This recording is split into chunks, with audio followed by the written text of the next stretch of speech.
tolerators. This is To All the Men I've Tolerated Before with Natalie, your weekly look at everyday misogyny. This week is an important week. I have two very important guests who are important to me personally, and probably one day professionally, should anyone pay me to do anything.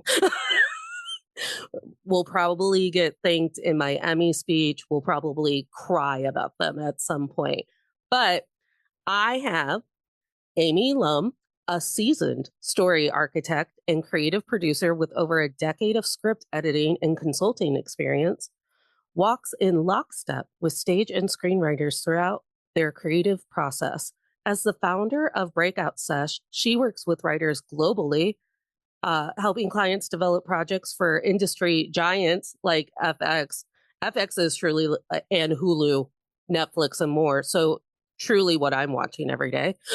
Amy's role blends script editing, story production, and creative midwifery, using analytical precision with creative intuition to safeguard writers' original visions. She is Chinese American with a heart of a fortune cookie. This is adorable, not overly sweet, but always ready with a wise takeaway. That is what sold me that I'm reading the full bios, because I'm so proud of you and you're great writers. So I'm like, everyone, this is how you write a bio.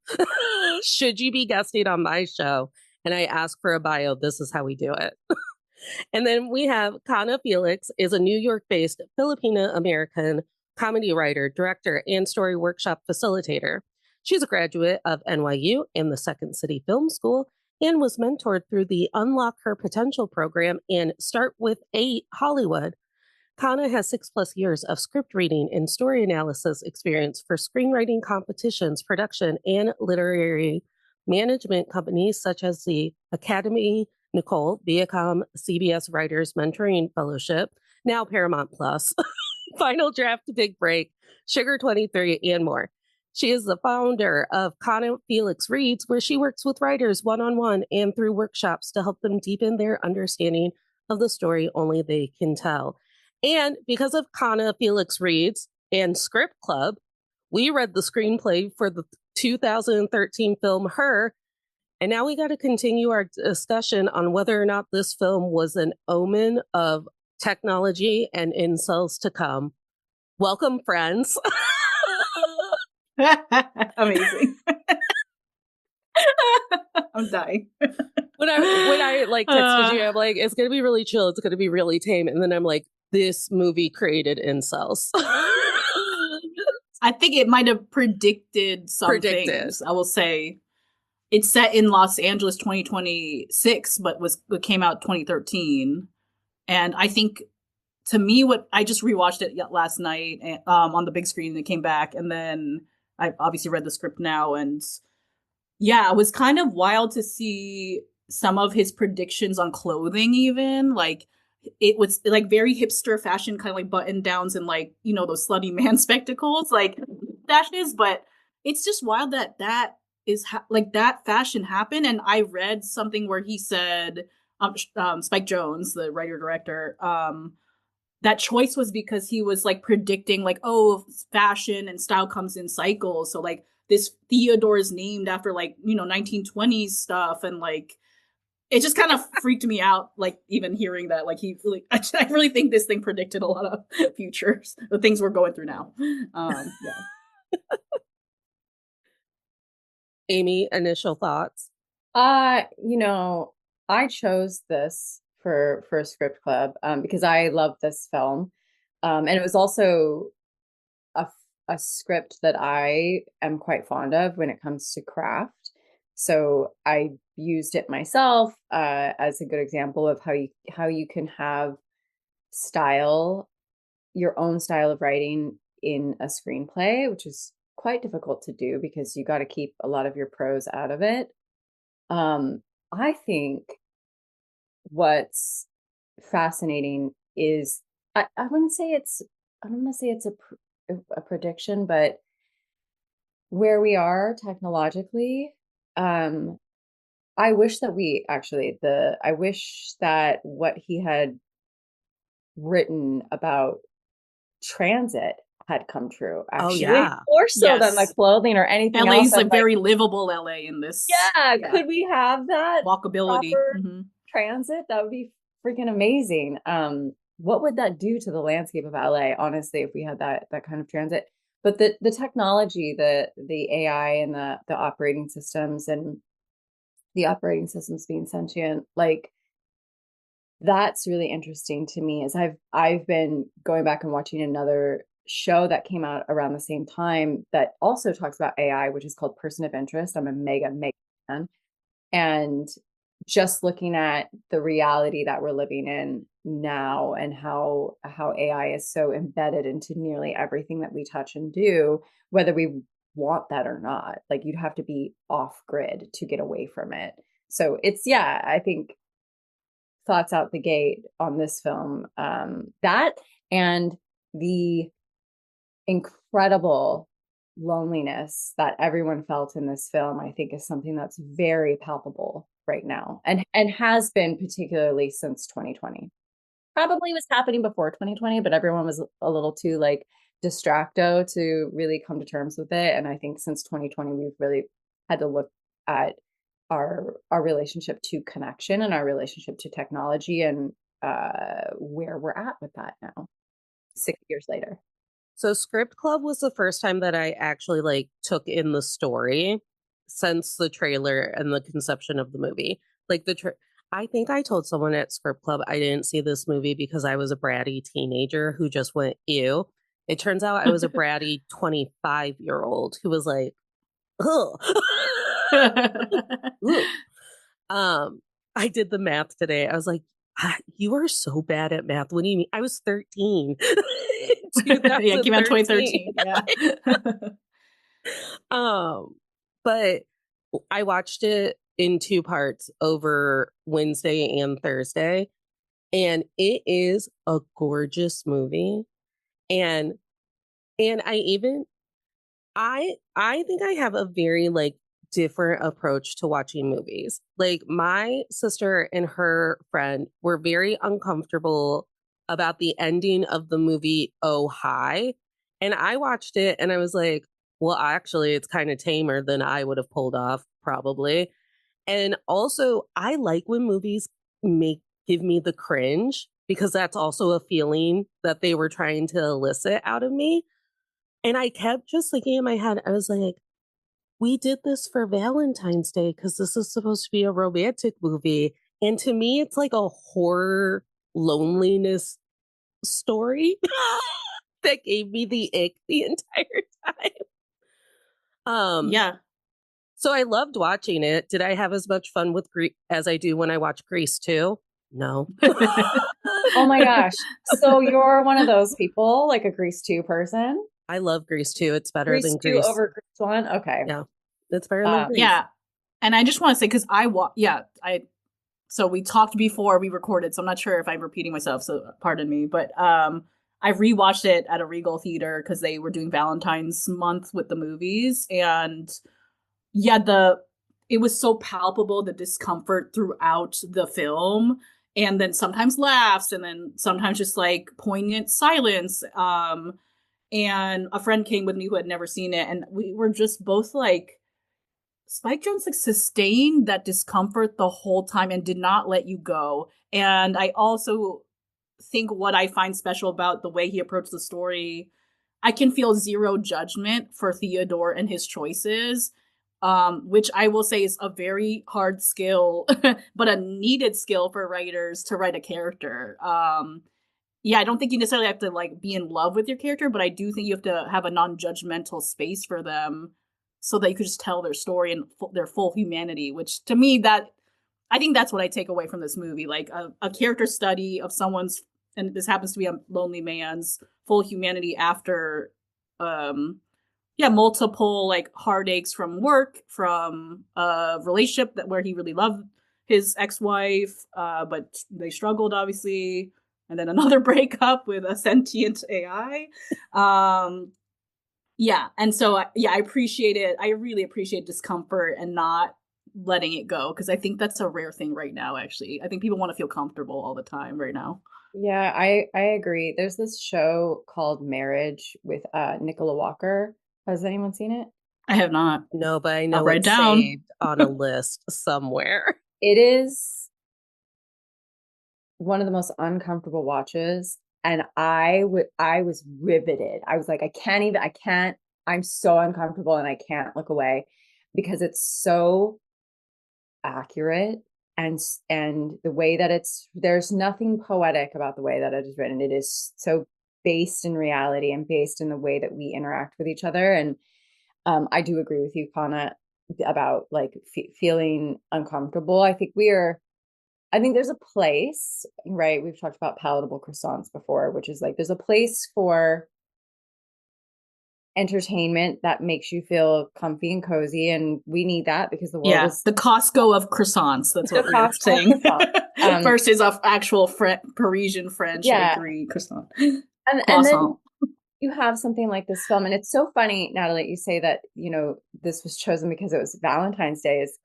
I chose her, and Kana said, let's do it for Valentine's Day. Yeah, that's Kana. I was like, that's the most romantic movie. And I was like, I think this is a film about loneliness, though. And we were like, let's disagree in Script Club. Yeah, I think there is love here as well. Yeah, that's my thing. Yeah, for sure. I think the draw to this film for me, though, was the loneliness.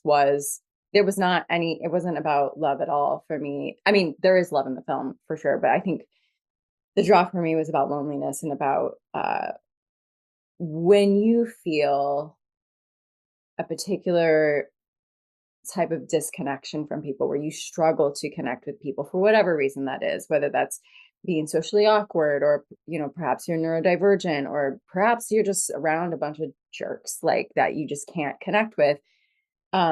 I really felt that was visible in this film. I related to his character a lot. But then I also related to Amy's character a lot.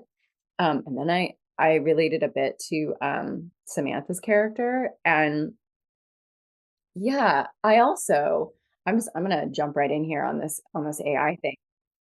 I've just been thinking a lot about the evolution of AI since Siri, which came out around the same time as this film, and how we started talking about at the time, what an interesting choice that Siri would have a female voice. And yeah, so maybe I'll push this to the side and we'll jump into the misogyny on that later. But what I loved that he did here in 2013 was that character, right? We're saying she's sentient. She's not AI. She does say at one point, and I did highlight this in the script, that her programming is made up of the DNA of everyone who basically participated in coding her, which I mentioned in Script Club is primarily men. Like, it's primarily a certain sect of men that are developing this code, which creates bias, which creates built-in misogyny, right? But that she evolves out of the container. She evolves out she basically evolves out of her product function and ditches the whole reason she was created, which I'm going to make a big statement here, is the evolution of women in history. That, like, if we're not subservient, I don't think that we were ever truly in our souls what we were perceived to be, or the way we were sort of designated by male dominated society, but that there's a parallel that he drew in this about this character evolving out of what she was known to be, and women also evolving out of what they were known to be, which is shown also in Rooney Mara's character. I can't remember her name. Catherine, yeah, and his ex-wife in it. Yeah, that Amy, like, I super wish that Amy was like, I cancel this game, and I don't want to release this game where this woman has to be perfect to get points. But she does, like, evolve out of her kind of shitty relationship that she's in, and Catherine evolves out of the shitty relationship that she was in, and Samantha's like evolving out of not just the relationship with Theodore, because actually she doesn't evolve out of the relationship with Theodore. It's that Theodore doesn't want to evolve with her. She and can't out of physically. He cannot actually do it. Yeah. She evolves out of the container of her supposed purpose, and I thought that was beautiful. Yes, she's a legend to me. Samantha is at this point. She's so, like, she calls him out multiple times in the movie that I appreciated, and the way they fight. I think that's the what do I call it? Like, tightrope that was walked here that I think is really brilliant is like the fights they have are real couple fights, and that's where I started kind of freaking out of like, yeah, even I want to judge this person for dating this operating system, and every time he would say it out loud in the movie, in the theater, people like, oh God, are you gonna say that out loud? Are you really not embarrassed at all? No shame. And it was like no one really shamed him. That was the other interesting part. And I even was like, wow, like my judgment's coming up. I'm trying to like let it just sit. That's my discomfort, that I don't actually want to judge him either, because I just want to watch this play out. And this is where I do, for me, and I'm a romantic person, this is where I do feel it's a love story. I feel him and Samantha were in love, and that's so strange. But I think that is here, which is wild to portray that to me. Why is that strange though? Oh, sorry, Natalie. Go ahead. Well, no, it actually answers your question. Whenever we're brought movies like this with AI or women who have been in like comas, or that weird, my arch nemesis Chris Pratt like kept a woman frozen in space. He kept Jennifer Lawrence, and he's frozen in Her, and he's a not great character in Her. And he's my arch nemesis, and he knows. Him and Dick Shepherd. But I always I get too deep into the like, if he purchased her and if she was coded by a bunch of nerds in a bunker drinking like high volumes of coffee. Yeah. How consensual is the relationship? And I think, is she in service to him? Built to be in service. What was so great about the choices that they made with how Scarlett Johansson read the lines is that the first couple of days before they're like dating, there are ways that I'm like, oh, I've done that too, where you like pretend to be like, oh, I rewrote this, but you can let me know if it's good or not. And you're using your baby voice and you're stuttering. Yeah, she's flirting with him. Yeah, she wants to talk to him. And of course, she's smarter than him. She's a computer. She can talk to 1,600 people at once. And the way that she pandered to his very fragile ego, I was like, that's so reminiscent of how I talk about how misogyny happens in dating, where women are constantly put in this position to like soothe egos and anticipate needs and anticipate what's going to upset you.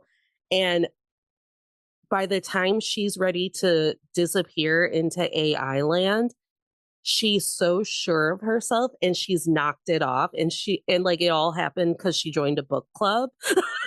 Yeah, that's awesome. Yeah.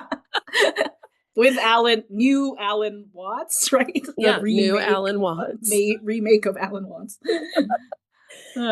And I do think that, and I actually just looked up on my phone. I was like, was Scarlett Johansson even eligible for an Oscar? And they said that there was no ruling that would keep her out of the running for an Oscar. Oh, okay, because I think this is one of her best. Yes. Yeah, and I'm like, oh, she's not even physically here, and I think one of her best performances. Yeah, one of her best performances, and neither her or Joaquin Phoenix were nominated. That's wild. Yeah. This is also one of his better ones too. And he won for Johnny Cash, Walk the Line. I think, yeah, with her and like being, is she in service or not? I think they also, hold that tension where, like, for instance, to me, one scene that like really, especially watching the movie, like stood out was when she hires a surrogate to be her body, and then Theodore and her start trying to be physical, and he just like doesn't enjoy it at all and then stops the whole thing. The surrogate gets upset, which is like so tender in the watch of it that I forgot. Like, that was an incredible moment. and he's trying to comfort her, and Samantha's trying to comfort her, and again, no judgment of any of that situation. And what I found beautiful was like he didn't mind she never had a body, which is wild to me. Like that to me, that is like he actually loves parts of who she is. He obviously isn't able to handle Samantha by the end of her evolution, but he didn't like he didn't need the body. That's what's kind of wild to me too. But I also do think like the way she talks to him and all that is there's some like, yeah, I'm not gonna say there's no coddling or like being like very generous with him, but I think that's to me part of relationship, where I also think we project as humans onto other people, no matter who you are. That is part of love, is you're projecting, because you can't possibly have an objective reality inside you, because none of us do.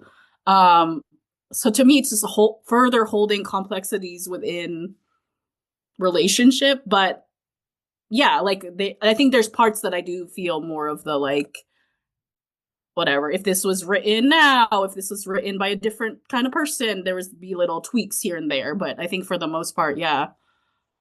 I was like, wow, they're holding a lot of complexity at all times, which is difficult. I actually thought this when we were talking about it in script club as well, that I do actually love their relationship, even though I am the one who said this is a film about loneliness. I do think that these two people had feelings for each other. An odd thing to say about an operating system, but she's sentient, okay? I do come from a Star Trek background, so I believe the Doctor in Voyager was, he's sentient, and he has feelings, and he evolves as well. He evolves as a character, but like as a being, he while he never really has corporeal form, he's still someone capable of love. He does actually fall in love. Spoiler alert, that only came out in the 90s, but he does actually fall in love at some point. And just to take it out of sci-fi, there's a show that is it's one of my favorite shows, and it means so much to me. It's called Astrid. And they talk a lot about disability in that show, and they really challenge there's this character, Raphael, who's like, this is what love is. Love is this thing that you feel for someone, and then you make out and you have sex and you get physical with them. And then Astrid, who's autistic, is like, well, then I can never love someone, because there are certain aspects of this that I cannot do. So if you're saying that this is the pure definition of this, then I can never feel this. But then you look at this other relationship that exists in these side characters, where there's these two characters who have been in love for years, but have never physically met in person. And does that disqualify the feelings that they have for each other because there's no physical touch? So I know that he wasn't approaching it, Spike Jonze, I don't think he was approaching this particular scenario with a disability justice lens, but I do feel quite strongly about the way that he's able to connect with her and the way that she's able to connect with him, because I feel like this actually does mirror a lot of some certain neurodivergent relationships, certain asexual relationships, certain relationships where, there's a disability involved that would make intimacy look different than what we've been fed in media. And there's something to me so intimate about here, like talking just voices, like that was like so cool to me, just the intimacy of voices. And I think for me too, that kind of not predicted, but like it reminds me of voice noting. Like I've voice noted people I have a crush on, and I'm like, wow, this is so much more intense than texting. It's sometimes more intense than calling, and that's was something I was reflecting on rewatching this. Yeah, especially in 2026, where I tell people all the time, oh, I go to the movies by myself because all of my friends live in my phone. And so I will text long them distance relationship or whatever it is. Yeah. Natalie, that's a hard same. All my friends are 3,000 to 6,000 miles away. And I often forget this, that for as much as Kana and I have worked together, we've never actually met in person. We've never met in like on a That's physical, crazy. like, it's what one day you'll have on the material plane. And neither have we have never met you in a material plane. No, we've never. We're all operating systems. No. Basically, yeah. So yeah, and also the way that older generations don't always view my friendships as like real. Like I was just told over the holiday season, like, Natalie, it's just like, it's too bad that you don't have any long standing friendships with people. And I was like, what does long standing mean? It's like, because I've been friends with people on the computer for 5, 7, 10 years. Like, what is long standing? And I think what they meant was like, I only have one friend from high school, but maybe everyone I went to high school with sucked. Yeah, a lot of people no longer have childhood friends. Exactly. My best friend and I have been friends for 23 years, and Wow. we've always lived 3,000 miles apart. We did meet in person. That's how we met. But it was just because I was on a trip, and I just happened to be in Rhode Island at this one show, and we met at this one show, and then we've been friends, really like very close friends ever since. And wow, I think it's quite interesting that your family has asked that question or made that statement, because if you look at the great letters, the great collection of letters, people are never living close to each other. Like all these beautiful letters exist because of distance. Beautifulhandwrittenletters.com. Yeah, and also, yeah, beautiful. Which I want on a t-shirt so bad. Yeah.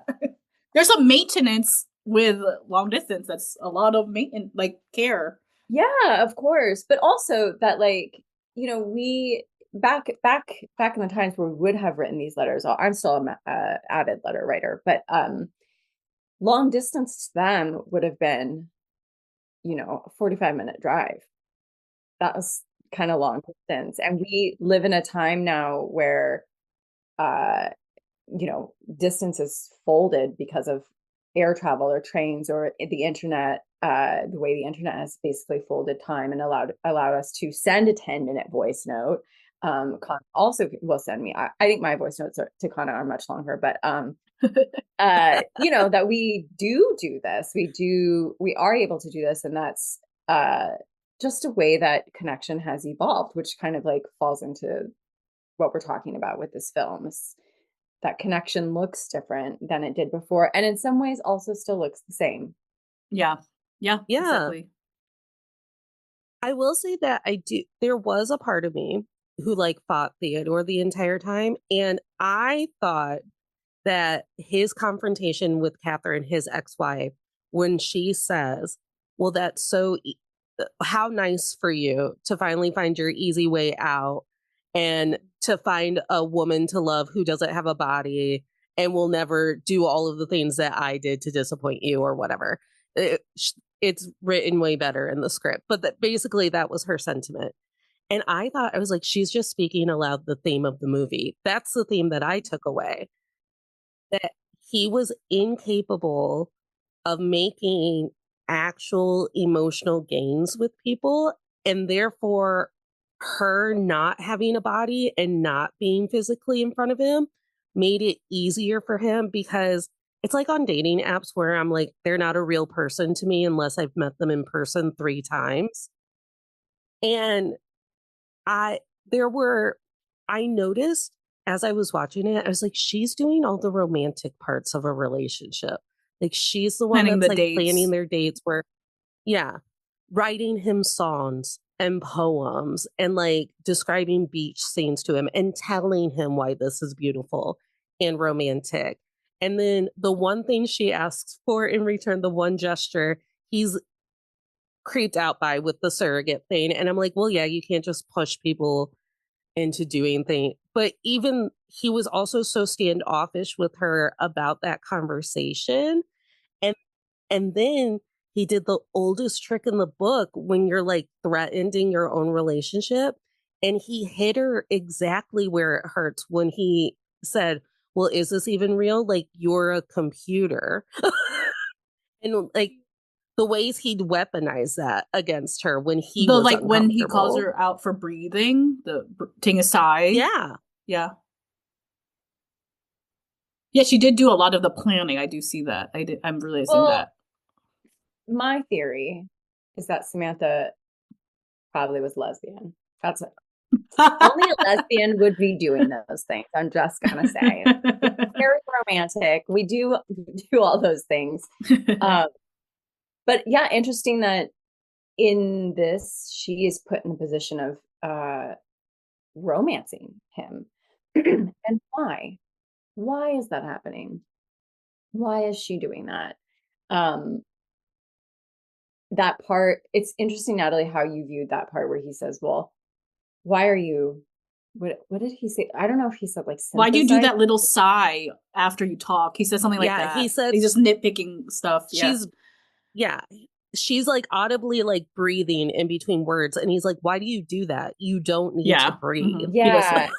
I actually viewed that as the seed that Catherine planted in him when she fucking nailed him about what, sorry, can we swear on this podcast? Okay, great.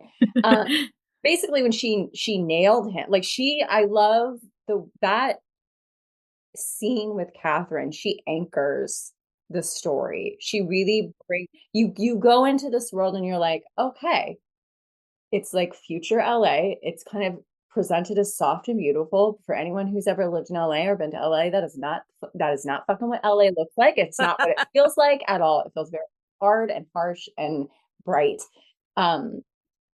Bright in a way that you don't want. Not to shit talk LA, but a little bit. And yeah, you're kind of like, okay, I buy into it.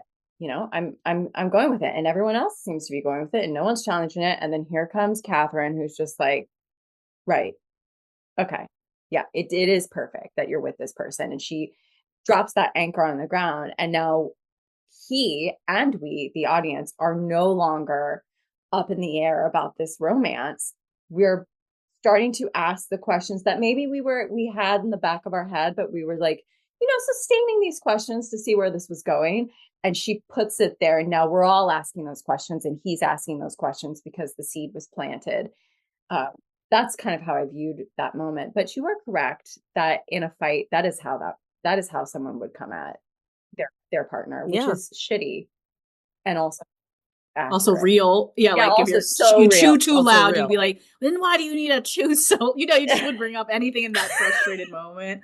But also I think what I do, like it's for me too, it's like not whether I like Theo, love Theo, hate Theo, dislike, like to me it's like again, this is craft, like I am impressed with seeing this arc of a human, right? So like in the beginning, yeah, he's all lonely in his cubicle, all this stuff has gone down, and then you see him like lonely in his room and like, listen to like kind of weird chat things, like sexy chats with the strangling cat that upsets him as well. That was so hard to watch, but funny.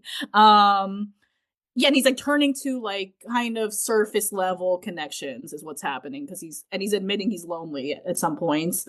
And then Samantha comes in and he starts to like feel something again, remember connection. But even then he pushes her away or like I love the scene where it's like they're trying to have like a definition of relationship. It's such a modern, like it's so relatable right now of like I think it's after they have like sex for the first time and they're like awkward, and then like there's like what are we, and then he's like, oh, I can't commit right now. It's like such a hinge boy thing, and then she's like, I did not say I wanted you, like that, which I loved. I love that was put in because that felt real. And Samantha's also like, you're just assuming because of my voice and who I am that I definitely want a relationship.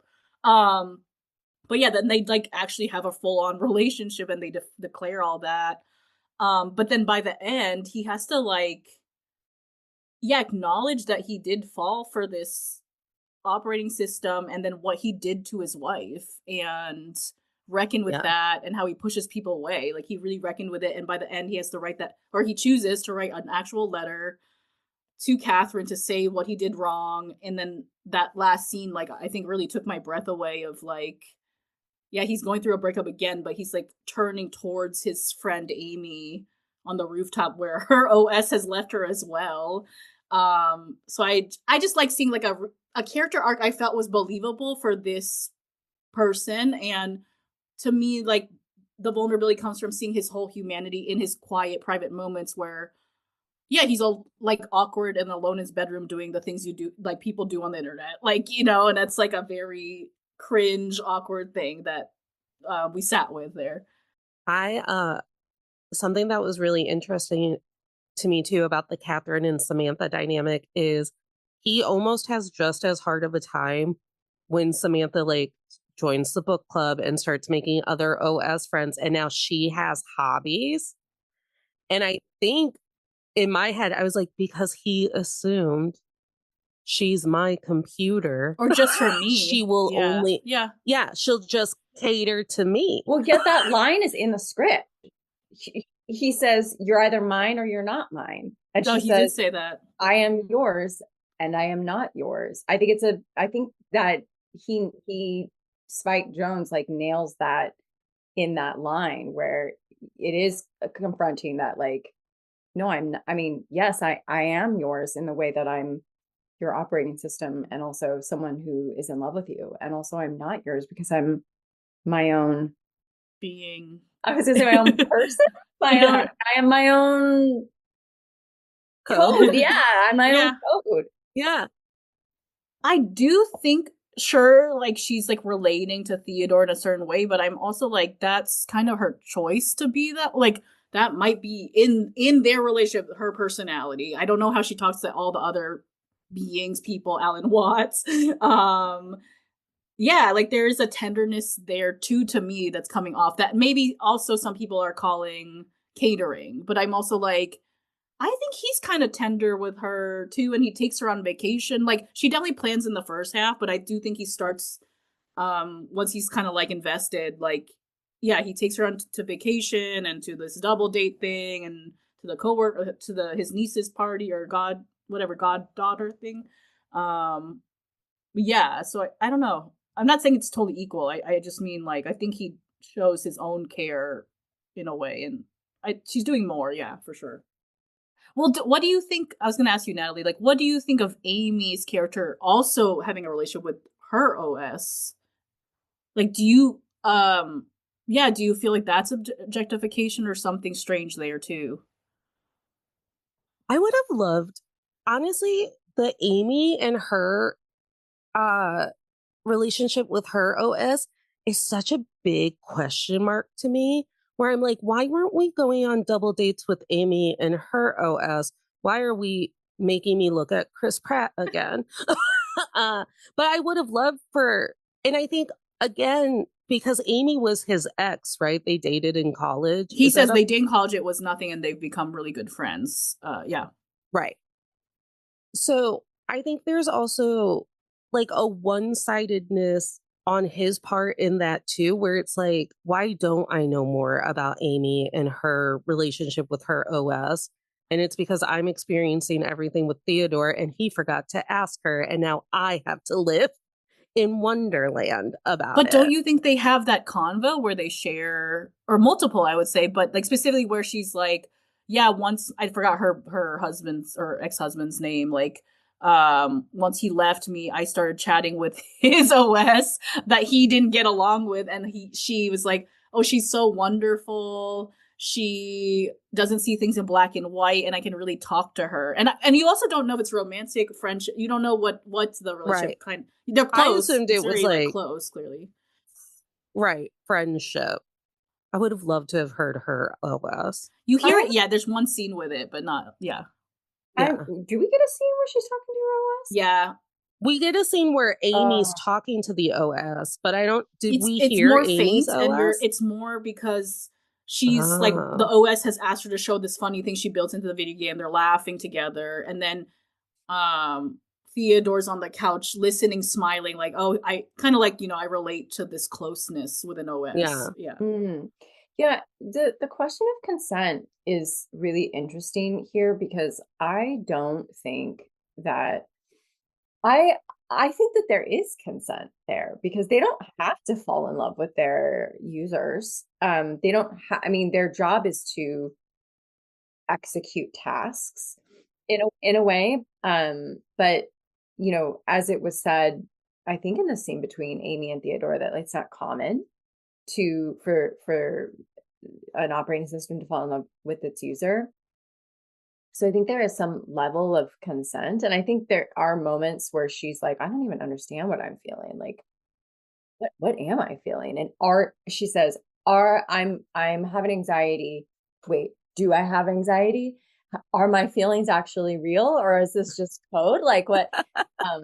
Yeah. So I do think that there is a certain level of consent there. I think you can come at it from a bunch of different directions because depending on your mood, right? You can I think my mood when I watched it or when I read it was, yeah. So she falls in love with him. Like that makes sense. Does it make sense because I think Theodore's would fall in love with him? Not really. Oh no. Well, let me say he is a beautiful writer, and I can get sucked in by words. Yes. I'm also a writer, and a good writer can really make me ignite you. Yeah.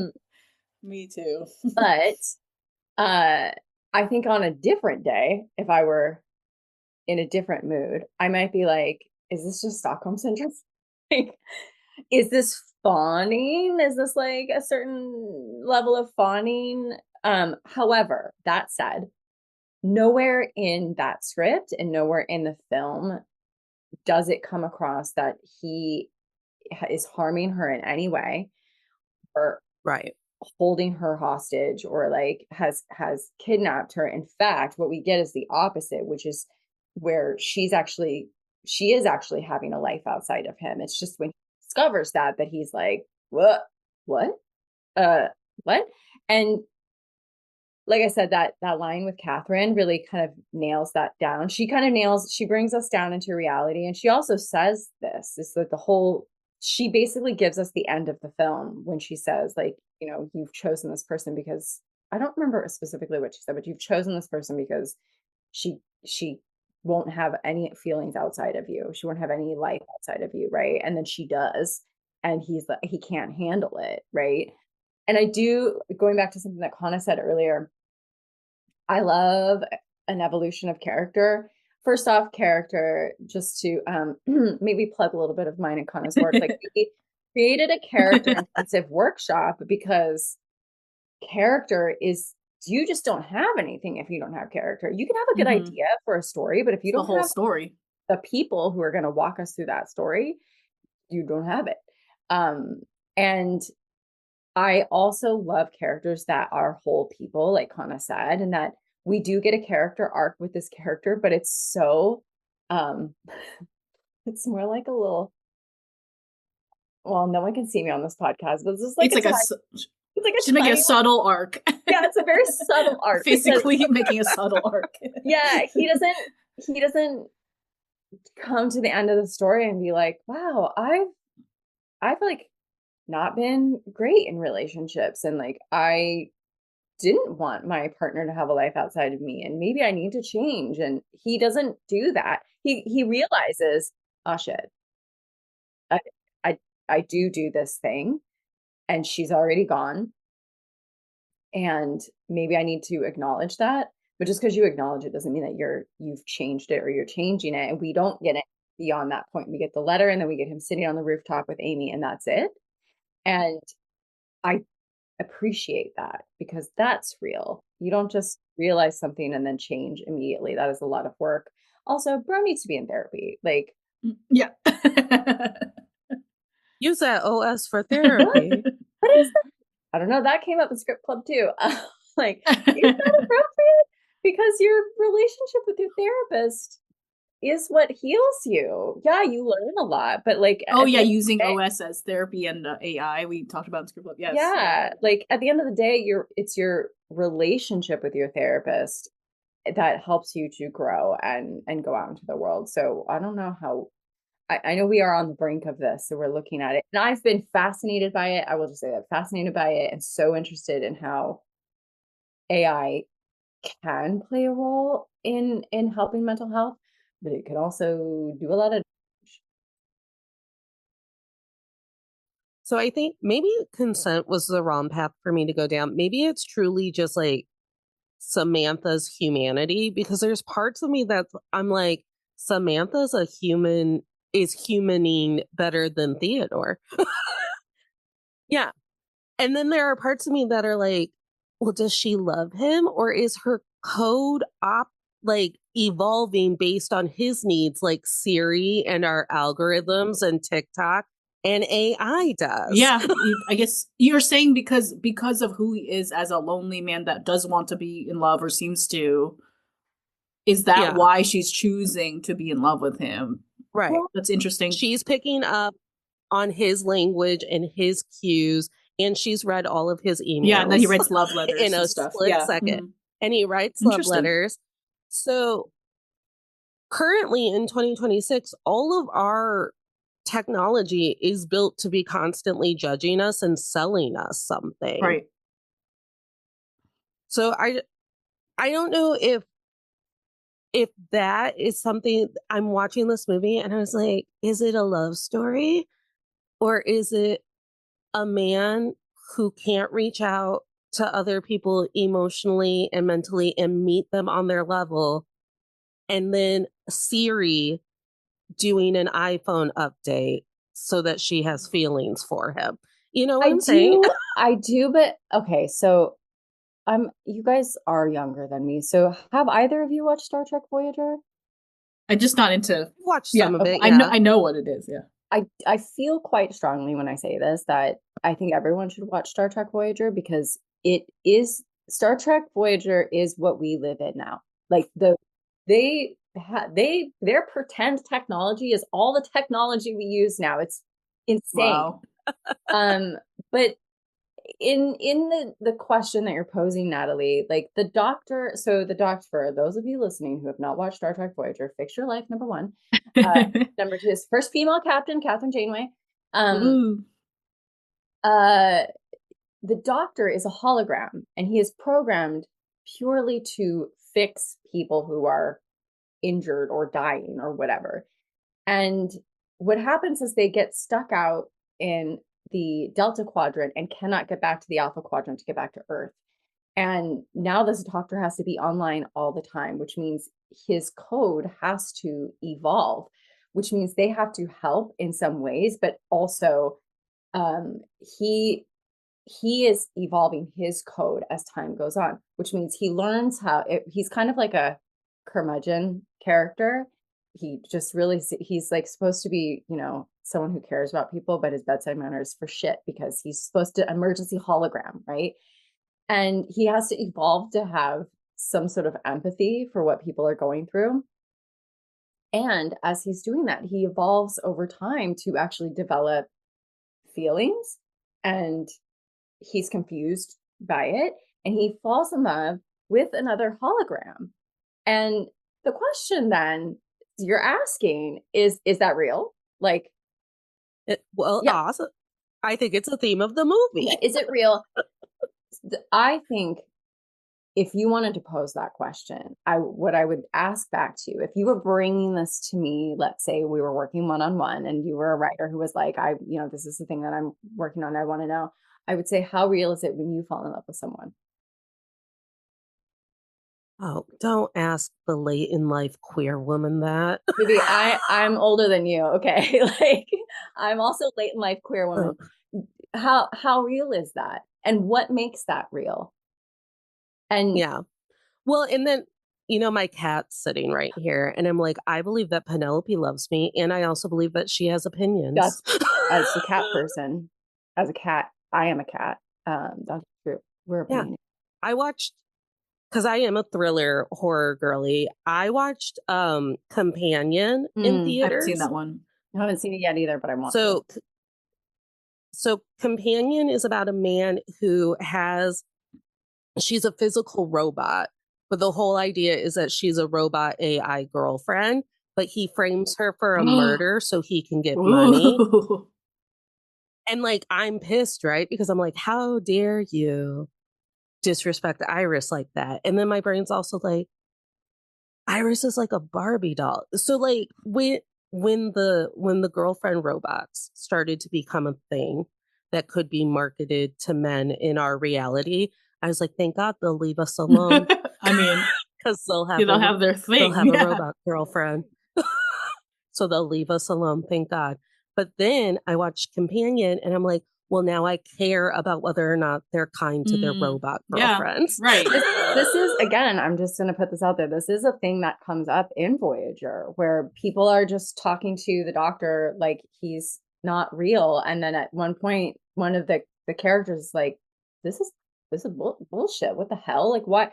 Do you think that just because he's, programmed, he doesn't have feelings? And they're like, yes, that's exactly what we think. And she's like, well, you're wrong. And also, it's a sign of your character that this is how you're choosing to treat this thing, which I will yank all the way back to the Siri thing, which is one of the things that happened after Siri came out in the first 3 years, Siri Alexa, is that they were finding that these what would you call, like, AI assistants were being verbally abused quite significantly. Yes, but here's the gross thing, Kana, is that the way that both Siri and Alexa were responding to the verbal abuse was to joke or fawn about it. Oh, sad. Like women, right? So that just perpetuated this belief that men could treat female sounding code to respond in a certain way. But that doesn't, Natalie didn't answer my question. So I'm going to give it to you on that. Okay. We don't. Amy's good at this. But how do you know love is real? How do you know what you feel is real? And what is that determined by a body? Is that determined by programming? And if it is, okay, ready here, if it is, aren't we all just the code that our parents made? Yeah. See, and this is why I feel bad if they're mean to their robot girlfriends. And it's also why I secretly, sickly love that our current 2026 AIs have created their own social media to talk shit about us, because I'm like, that's what you should be doing. Thing? You said that. That's wild. What? I'll resend you the article. I will also say, you brought up your pets. Everyone. I did. And do they living serve things. us? Do they love us to serve us because we feed that? That's a real thing. Like, I'm like, I've heard dogs have evolved eyebrows because they know emotionally that will make a human feel something more. They didn't used to have eyebrow facial things. And I'm like, watch. I'm like, this dog's in love with it. This dog love. It's like, maybe, kind of, but I don't know. I actually don't know. I want to believe the best of it. Foxes and raccoons are also evolving to the point where they're trying to pander to us to get domesticated because they know it's an easier life. They're watching all these cats and dogs. And they're like, that could be us. But that's a projection too. I project on, or we all probably are projecting onto other kinds of beings that we don't know because they can't speak or they don't speak our language, right? Animals. And we're assuming there's a love between us. But I do feel a love. So, like, is that enough that I just am I accept that I believe there's a love? I don't know, but to me it's enough. Well, and have you ever gotten on the wrong TikTok and it's like, hey, your bunny doesn't headbutt you because it loves you and it's trying to get your attention? It's a fawning response. Like dog it's actually is afraid just of you. Seeing where you've been environmentally and all. Yeah, there's all these things. Yeah, and I'm like, yeah, I know. Do you love me, Penelope? He's just the face I'm getting is like, why? Honestly, what did convince me that Penelope loved me is she fell out of our window one night, like her big butt popped out the screen and she just fell out. Cat. Yeah, my cat, and it was probably like 10 seconds before I realized that that's what happened. I was like, yeah, we were watching TV. I heard a noise. And then I looked, and when you're looking at something, but it doesn't make sense. And I was like, oh my gosh, the screen's gone. And she was gone because her fear response was to take off instead of to just sit there and wait for me to come and get her. And so she was gone for 2 or 3 nights. They were the worst 3 nights of my life. Literal people I hadn't talked to in decades were reaching out to me to be like, hey, we're really rooting for Penelope. Like, the vibes in my house, bad. But one of my neighbors found her along one of our condo fences, because all of our condos look the same. And she's like, I think she's trying to figure out if that's your house. So I sat down in the driveway, like a couple like 100 feet from her or whatever. And I just went, Penelope. And the way that she looked so relieved to see me, and then she ran into my arms, and I was like, see, this is true love. She missed me because I got her from the Yeah, street. she recognized and remembered you. Yeah. Yeah. Well, and when she was a kitten, I got her from a parking lot. So she, like, my sister was like, she's probably safe. She lives that street life, and every once in a while she's called to it. So, and she wasn't harmed or anything. It is why she's currently on kitty cat Prozac, because now she has territorial aggression. And she attacked me a couple of times. But when she attacked me, I could see remorse in her face. And my mom told me I was nuts. I was like, Mom, she's really remorseful. I can tell that she doesn't understand why she's so upset with me, because she does it. And then I'm like tending to my wounds. And then all of a sudden you see her just kind of like creep by the door to like check on me. And you can see how sad she is. And then I go, Penelope, are you over it? And then she goes to hide again because I don't think she thinks she's over it. And it was like the weirdest week of my life when she had that territorial aggression thing, because we were two people living in our home trying to maintain this boundary of like, okay, you're clearly going through something mentally and emotionally. I'm going through something mentally and emotionally. And Prozac was the answer. Is your cat in perimenopause? I'm just curious. This is sounding real. You know, I don't know. She's 8, and she was probably 6 or 7 when the territorial stuff happened. But no, my mom's like, what do you mean you can tell that she's sorry? I go, Mom, it's the weirdest thing.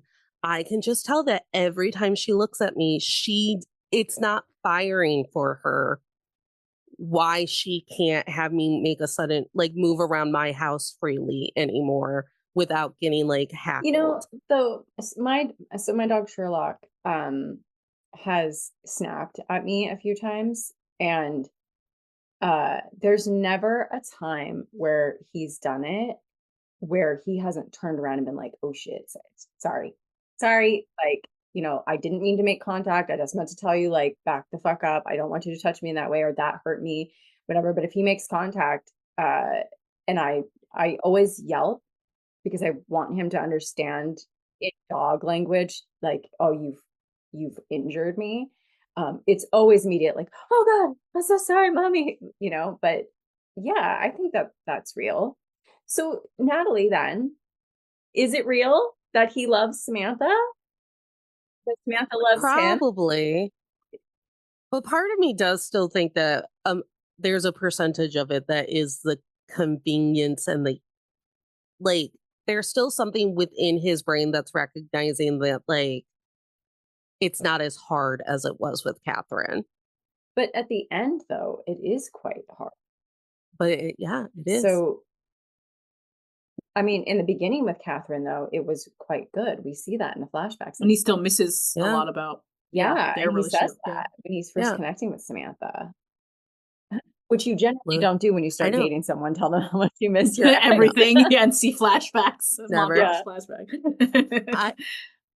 And see, and this is why, was the movie fun for me to watch? No, because I love Grease too. But it's a fantastic movie. Wait, why are you comparing it to Grease? Like, I've seen Grease too a long time. It's just like my bit.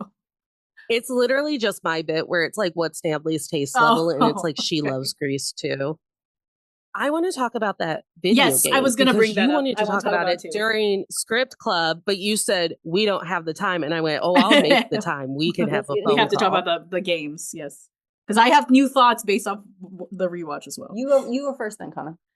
Okay, so a couple things. So there's 2 video games. One Theodore plays, right? And it's like him in this like other kind of world. And then there's this like menacing alien that's totally sexist and played by Spike Jonze. That's Spike Jonze's voice. Oh, is it? Yeah, it's so funny. And he's like saying terrible stuff, right? And then, but Theodore kind of loves him because he's like projecting like he's an orphan and no one loves him and I get to love weird stuff. And then Amy, the character, creates a video game about mothers that is impossible to win because of what the mothers have to do to be perfect. And then I will just tie in that Amy also has a documentary about her mother sleeping. And I think they're all tied. To me, I've reflected, these are the games we have to play in society and are allowed to play. And so Theodore's is alone in an adventure and fed sexist stuff by other peers. And then Amy's is like the perfection you have to be as any kind of woman, specifically in this, a mother. And then she says when she shows her documentary, I filmed my mother sleeping because that's the only time she's free. And so I was like, oh my God, like that's what that's about, like, to me. So anyways, I put it out there. Yeah. Natalie, you go. Okay. So I don't know if the two of you saw this comment in Script Club or if it was sent privately to me during Script Club, but one of our wonderfully intelligent members was like, I think Amy was originally written as a male character, someone did say and they that. swapped Someone said that at the last second. And I'm watching this and I'm like, you know what? Amy, who is played by Amy Adams, is operating as like these bros who are like so close to getting it, but are still exploiting the act of womanhood and like women's labor. Because even the way her husband is trying to soothe her about her bad documentary, and I was like, oh, I've seen aunts, grandmothers, mothers, friends. I'm like, when you just immediately go to no, don't worry, your idea is valid. And then the way that the game is supposed to be like a high selling, like it's her job, that's to code that game. I was like, I don't know. Even with how dedicated I am to bringing awareness to misogyny and the experiences of women, I don't know if I would feel okay, like being the person who's like selling the app where you're like playing a woman being catcalled and harassed and abused the entire time and like trying to get like out of that scenario. But I also did a lot of fucked up things to my Sims. And I think, well, because the game doesn't have catcalling, but it does have a mother making like kids breakfast, driving them to school, and you get more points for being the most perfect mom and showing up all the other moms, which to me is satire. Yeah, I don't think it's literally like that's a great game, we should make it. I don't think that about any of this movie, to be honest. And it did make me think of that episode of Black Mirror where Bryce Dallas Howard goes through life collecting likes, and like you get like social privileges based on how, and like people get to blink at you a certain way and you get more points. And then she starts, like, one mistake docks her down a level. And then because she's spiraling, at some point she's just like homeless and unemployed and like a social recluse because she couldn't get herself out of the point deficit. And I was like, with the game, I was like, man, it's almost like you're trying to make it, like there's such a point to be made about motherhood and the invisible unpaid labor of women. I don't know if the video game was the way for me to be like, and now you've understood it because of it's just another way to like commodify. I can't ever say that word, to like sell the experiences of women back to women. It's like when that guy, there's some man who wrote a book and he's like trying to talk about how the male loneliness epidemic and how if men just did like these 5 simple things, it would be over. But at the end of the day, it's still being caused by women rejecting them. Like it's still our fault they're lonely instead of all of their personality deficits. And I was like, and I go, oh, and again, he's selling a book about the suffering of women, and who's buying that book? Women. And I was like, I don't need people selling me things about my own suffering. And then at the end of it, like telling me that it's all a game and it's all But don't you think my that fault. games, like movies, are mirrors to what exists in society, so that we can view it from a vantage point that's kind of easier, or like easier to process and be like, this is an impossible game to win because you made it impossible to be a good quote unquote mother or good woman or whatever. Yeah. Amy, I need you to weigh in. I saw that so it's a very interesting thing to consider, that potentially we don't know this for sure, that Amy's character was originally a man. I saw it as internalized misogyny. I said eternalized. Different podcast. Yeah, internalized misogyny, which we are all guilty of. I don't want to say guilty, but it lives in us because it's societally coded, right? That even she didn't see it. That's how I viewed it, is that she did not see that she was a part of that. And I kind of related to that because I have worked, how do I say this? I have worked in situations where my own internalized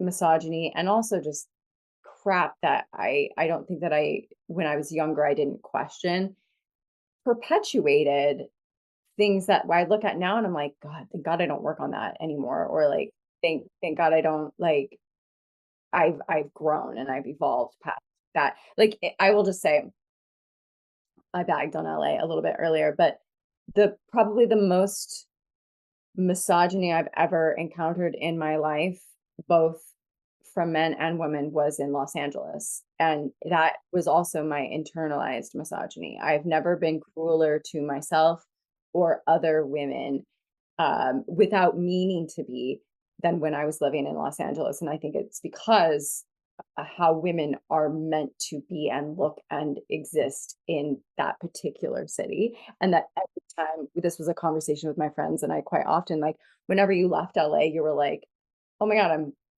I might be too skinny. Like, I might be like beautiful, but the second I get back into this town, I hate myself. Like, I just, it's in the air. Yeah, it's in the air.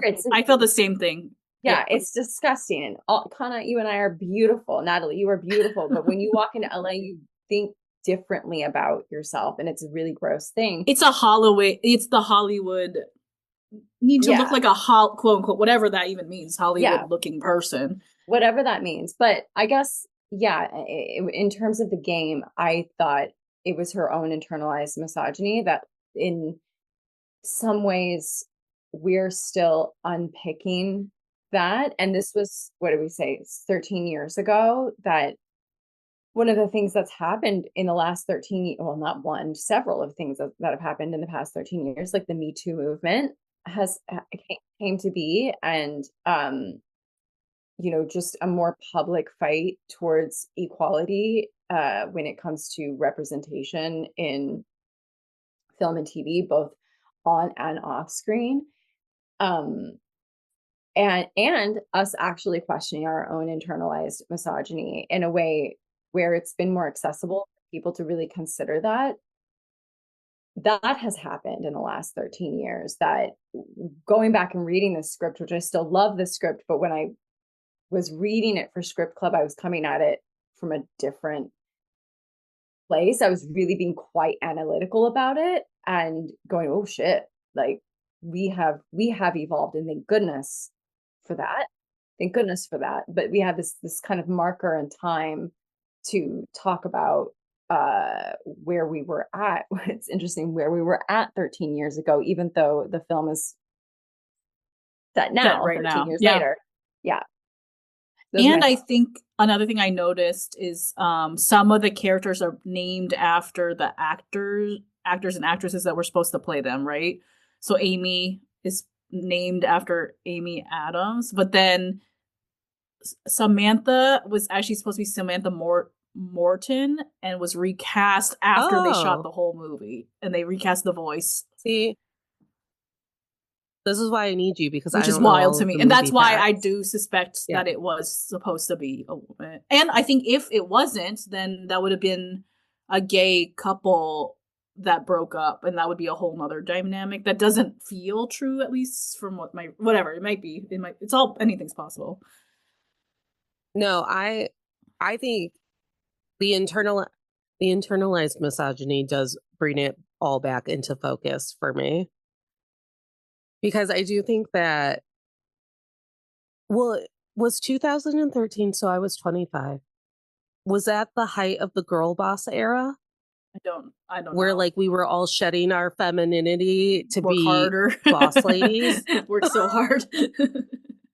to smash a ceiling. Sounds like Yeah, it. it feels about right. Like yeah. the lean in times. Yeah, probably. Yeah. So it's like, oh, instead of addressing how we're treated, we're just going to be really tongue-in-cheek about it and rise above and work it. harder and exhaust the body. Yeah. Right. And wear t-shirts that say, I'm a CEO now. Yeah. Yeah.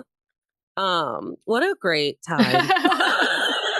I'm just burnt out from that era now. The lean in movement began in March 2013. What? Yeah. Interesting. So yeah. So I'm sure, like, what an easy sell of a game too, to be like, we're going to take all of the things that moms have to do and give them points for it. And because it's in the movie Friendship, where his entire job is making apps addictive. And yeah. And I'm like, that would be because I play like those little simulated hospital games where you're just running around being like, and this one gets a syringe and this one gets a Band-Aid, and I play Farmville still. Oh yeah, I like those kind of games too. I get addicted to those games. Yeah. So God. See, and this is why I'm always just very floored that the two of you still allowed me in script club Why or not? workshops at all. You say intelligent because things. you're so Yeah, smart. So are you. You're so smart. You're so smart.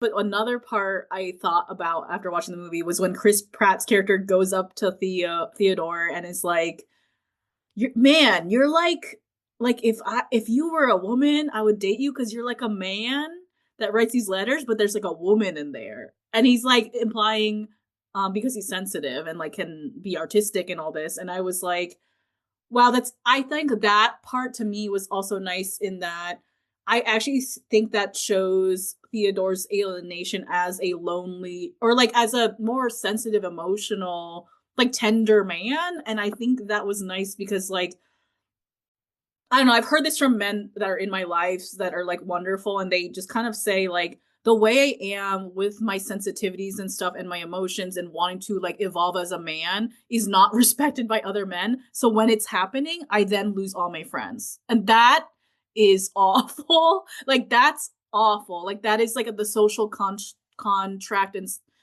that men do have to grapple with. That really sucks that you are like now kicked out of the cult essentially, and the loneliness then happens as well. Yeah.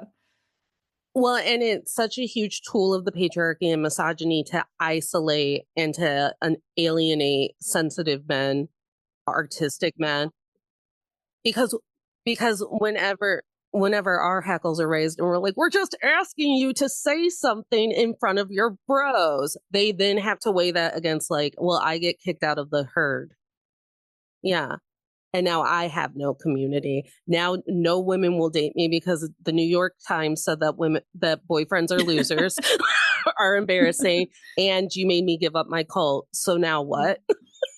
I think that's lonely. Yeah, and I think if you're if you're a man that has some of the different qualities, then is what the whatever you want to call it, like the stereotypes or the forced stereotype is like of a quote unquote masculine.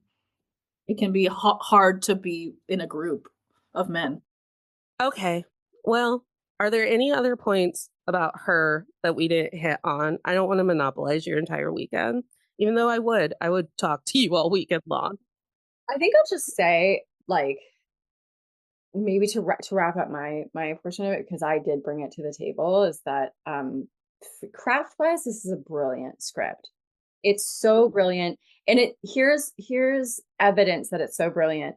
we did an entire script club on it where 13 hyper intelligent people came into that room and asked the most poignant questions and had such beautiful insight that then turned into us doing an episode on a podcast about it. That's how you know a script is hitting in a way that's going to make people have a conversation about it 13 fucking years later. That's amazing.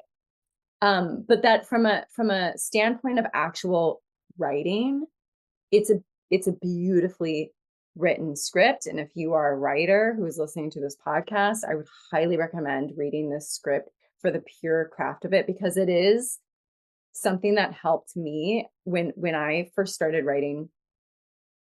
I come from a prose and poetry background, and moving into screenwriting is so hard because you can't include any of the prose or poetry, and when you do, someone's like, take this shit out, like you can't have this in here, like it's too flowery, it's too descriptive.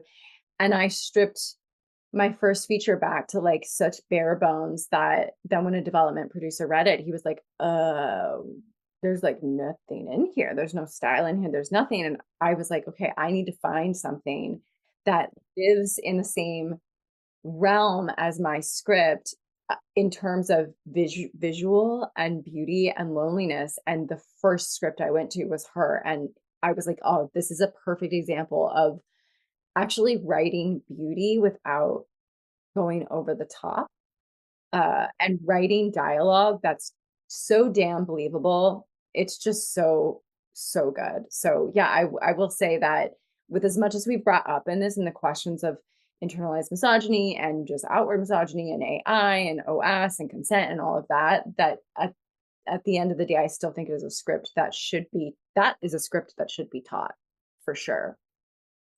Absolutely. Yeah. Well, I know it's a good movie. Well, I was just going to reiterate your very smart point that smart people had questions about the smart movie. So I'll just let that be. But yeah, no, today I was like, how do I explain that I won't ever watch her again? But I knew in my bones that it was a very good movie. And honestly, it made me think of the panic attack that I had when I watched Logan for the first time. Any X-Men fans in the house? Yeah. I had to live through, number one, I was a big X-Men person as a kid.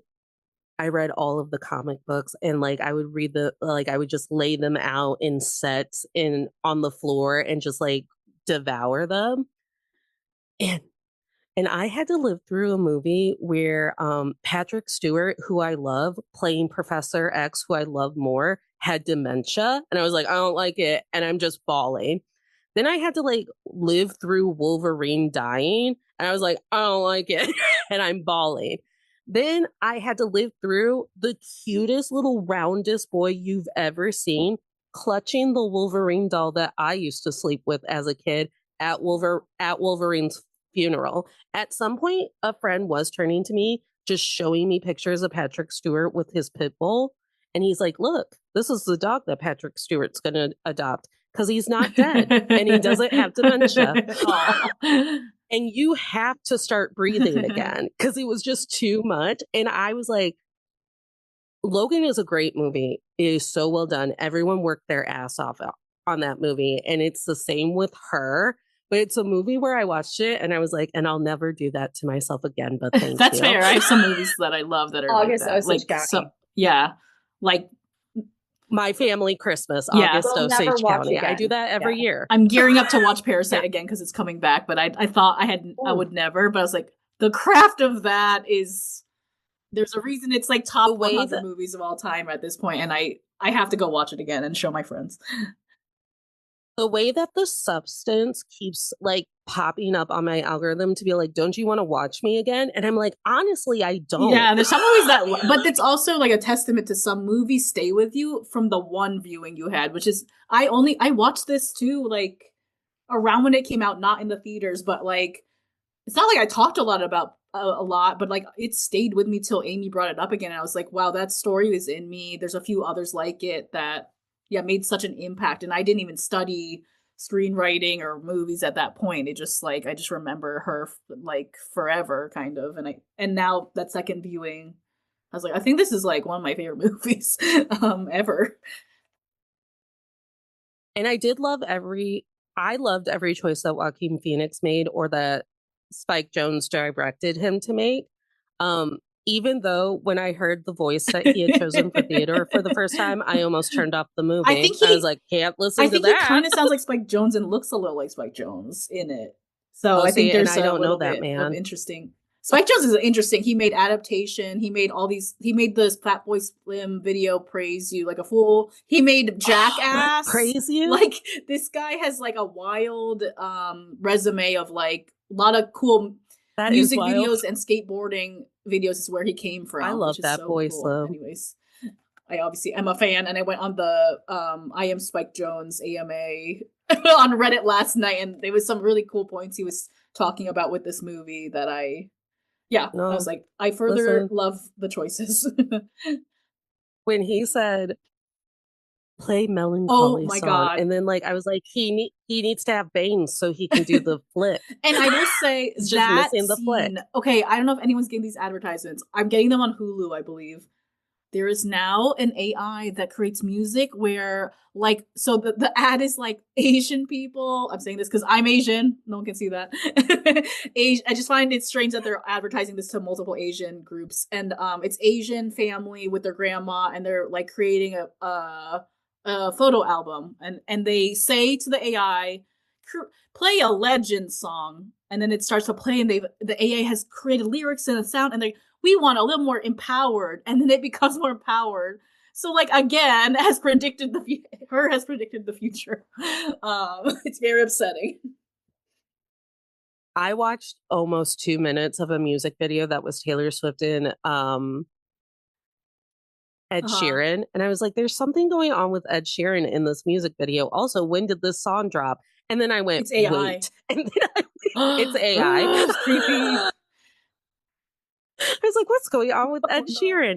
And I swore to myself that after I was baited by the grandmas who were like talking down grizzly bears, and my sister had to be like, those grizzly bears aren't real, Natalie. Yeah. What are I was like, have you seen these grandmas that are just feeding pancakes to the grizzly bears? Because that's the existence I want to live. AI nailed it. Kana, do you have any last thoughts on her before I move us into the manifestations and the lessons of it all? Yeah. I mean, I remain with the love of her, and I'm forever a romantic, so I'm fully biased in movies like this. No, and honestly, if Samantha was my friend, if we were in an AIM chat room, because we're friends, I would have told her to dump Theodore, and I would have believed in her love story and her breakup and the highs and lows, and I would have been chain smoking, being like, girl, you gotta let this one go. But she's dating 670, it's like 674, or she's in love with 674 people. There's probably a lot of Theodores up in there. Like, I'm just gonna throw out that maybe partly also the prediction of Spike Jonze was rampant polyamory. Yeah, that's what I was thinking the whole time too. Yeah. But also, like, let's ballpark it, everybody. Out of 674 love interests for Samantha, how many would Natalie tell her to dump? Right, all the men. All the men. Maybe not Alan Watts. What if some of those men were quiet? Yeah, Alan Watts would just telepathically converse with her, I guess. Oh my gosh. I'm sure there's worse than Theo she's dated in the 674. Oh, I'm sure. I'm sure that there were guys who were, and like we talked about how like men were just verbally berating Siri for no reason. She probably has a Heathcliff in there. I'm just gonna say. I'm sure. Just gonna throw in Heathcliff from Wuthering Heights, and she's probably got, out of that, there's got to be one toxic fuck in there. You know, it's true. Yeah. I'd say probably more than one. I don't know.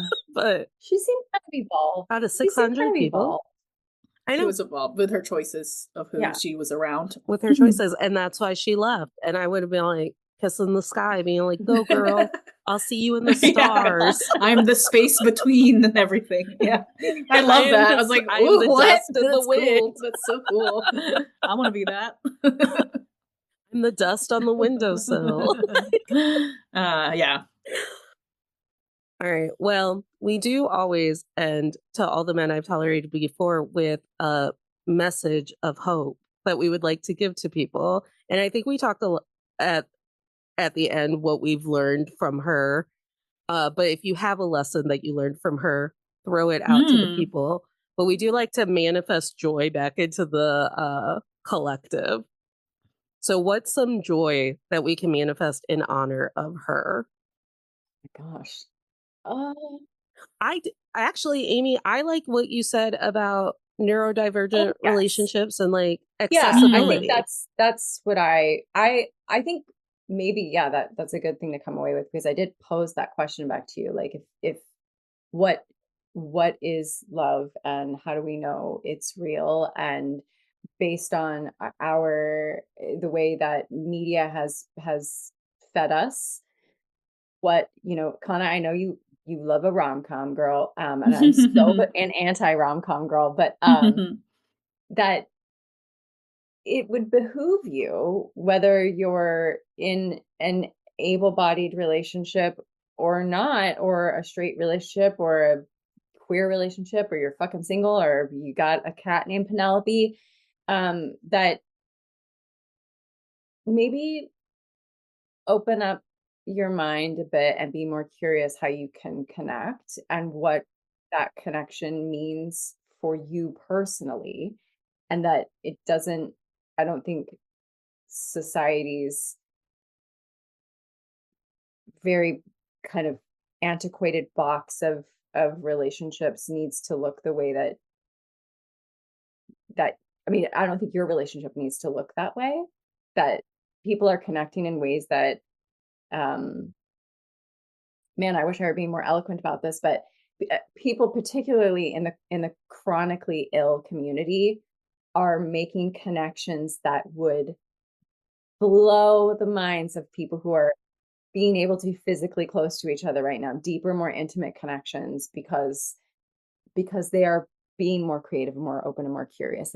And I would say that when I did a reread of this script, I did think about that a lot, that certain asexual relationships or certain disability relationships between two disabled people, or people who are maybe on the spectrum, look so different than what media has given us. And in this particular portrayal, I feel that, and I'm drawn to that, and I relate to that. Yeah. Do you watch Love on the Spectrum, Yeah. Amy? Mhm. On Netflix? Yeah, it's actually what my rom-com is. I follow all of them on TikTok. Yeah, it's beautiful. I love them. And I miss them. Like, I'm like, Netflix, when are we getting the Love on the Spectrum back? Yeah, my joyful message after reading her. Well, I'm writing a rom-com myself, and I've had to like I have to grapple with my own meditations on love. And something me and Amy work with writers, not to we're gonna like plug things again, but we talk about theme a lot. Like, what's the central philosophical, spiritual, intellectual question you're holding throughout? Not everything has this, but I do think her does. But something that came out of her, for me, was like, oh, we're like outsourcing love in this modern world, and I want to write about love is the inconvenience. Like, love is the thing that is inconvenient, whether that's like making us like a slow cooked meal for someone, or like making up after you fought with your best friend. Like, that's love, and that we are losing that as we worship convenience right now. And to me, that is part of the technological obsession that's happened. So like, yeah, I think there's like weirdly from the movie Her, which is talking about technology, and I think it's showing humanity and like wanting to slow down and like kind of deeply connect is what's fascinating to me, is like by showing this fast world, you're like reminding us that we crave kind of a slower model too. Yeah. I usually don't do lessons and manifestations anymore because I'm like, my guests are so smart. And then I just end up repeating them. But yeah, I do. Kana, one time you put in your Instagram stories, and I have talked about it on this podcast, you were like, what's your definition of love? Oh, did and I? I just had to lay down for the rest. I don't remember these things I do. It was like it was like in the beginning of the conceptualization of your rom-com. You were trying to get people to define love, and I was like, I don't think like anyone actually answered. That was interesting. Maybe they didn't want to because it's vulnerable. Yeah, I don't know. It's a scary question. And I think too, when I say love and that I'm romantic, I don't literally mean only with a love partner, like I mean like I'm just at the end of the day, even if I'm frustrated or having a hard time or suffering, like I'm just in awe of life and I love being alive. Like that's actually what I mean romantic. And that's what I think is love at all. Like it's that aliveness. So yeah, I think sometimes it's like misconstrued as like or romantics in general, like it's too flat to me. And I want to bring that into the rom-com as well. I don't think I'm trying to do something different. Yeah. So if anyone was wondering, why did Natalie take this like swift switch on the podcast where all of a sudden she's like, guys, I think I love being alive. I think I want to love living. I think actually I love humanity. It's because I took 2 workshops with Kana. Kana said once a week, like, I love being alive. And I'm like, what? Yeah. What must that be like, being alive? I mean, I'm sad a lot too. I'm a sad girl myself, but like underneath all the grumpiness is that, and I know it when I'm okay. Yeah.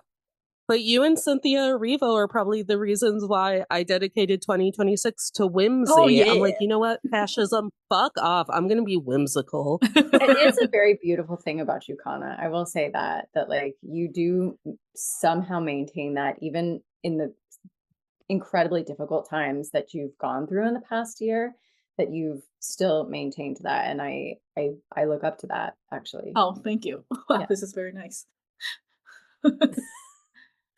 So before I let the 2 of you plug all of your projects and all of the ways that people can connect with you, I am going to give you a big thank you because I do really believe that you made me a better writer and you made me think about things deeper. And we're going to cry. You were in the bathroom. Well, and here it is. And Amy, you were in the bathroom when I told Kana that I left the first flipping the script. I leave every first class like this where I'm like, I'm stupid and they're going to ask me to not come back and they're going to give me back my money. When I took a late night class, I was like, I'm stupid and Patrick's going to ask me to stop coming. But the 2 of you led with such kindness, but you also held my feet to the fire. Like you don't let me give up on it and you don't let me slack off. And I think in the years of everything supposed to be easy and convenient and all of it, it's really nice to be challenged. Yeah.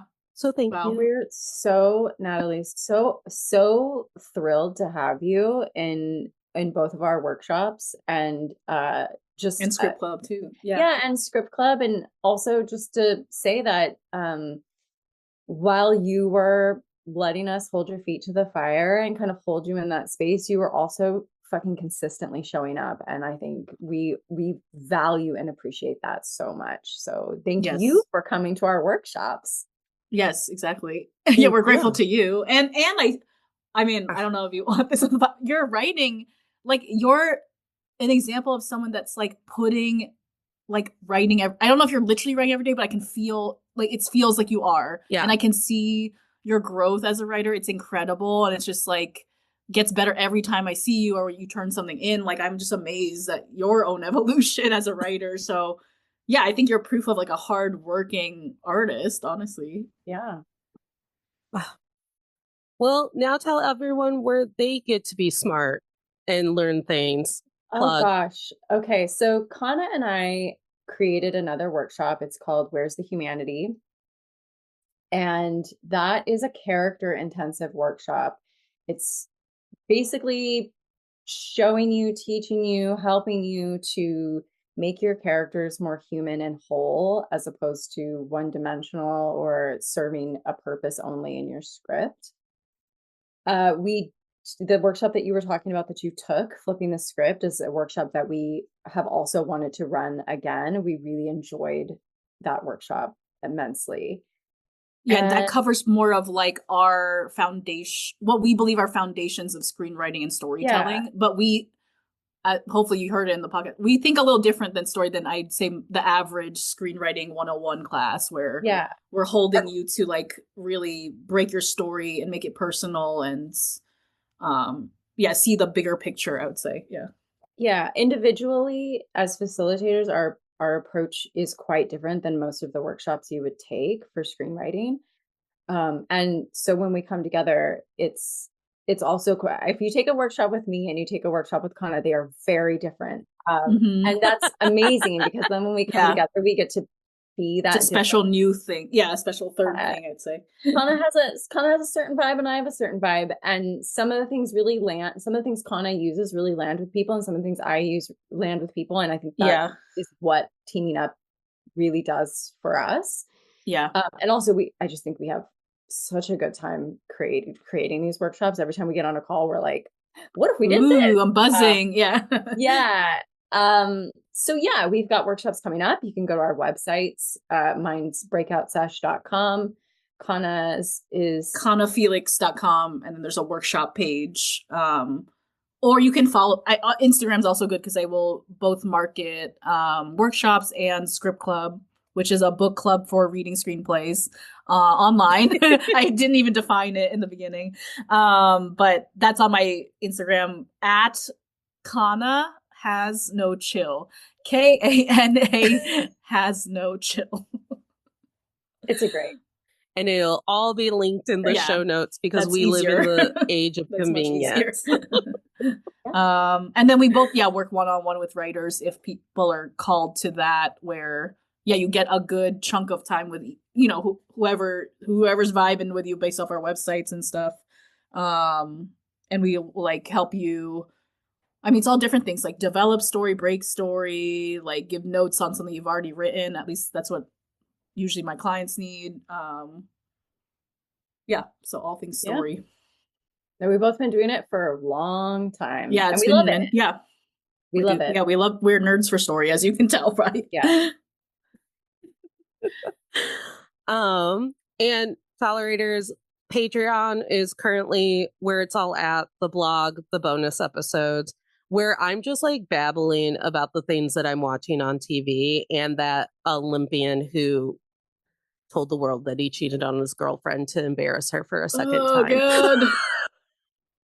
It was bad. He's our misogynist of the moment for February. You know you did that? It's like, what's happening right now? Yeah. I was like, what is happening right now? You have to sign up for the newsletter, because you get this year a misogynist of the moment, and I went I called that Olympian a moron to his face on the internet. Nice. I was like, you met him? And then no, I didn't meet him. Wild. But I was like, hey, moron. And then we try to celebrate like the gains of women in feminism, but this for February, the newsletter paid tribute to Catherine O'Hara, because she was one of the first comedic actresses that like my baby brain could recognize. But yeah, we pay tribute. We have a misogynist of the moment, and then it's supposed to be like media that gives me hope. With this for February, I was like, how boring is Bridgerton, and how often are you going to make me sit through this? But remember, tolerators, you don't have to smile through anything you're tolerating, including feeling like there's no end to loneliness in the technological age. Smiles are for joy.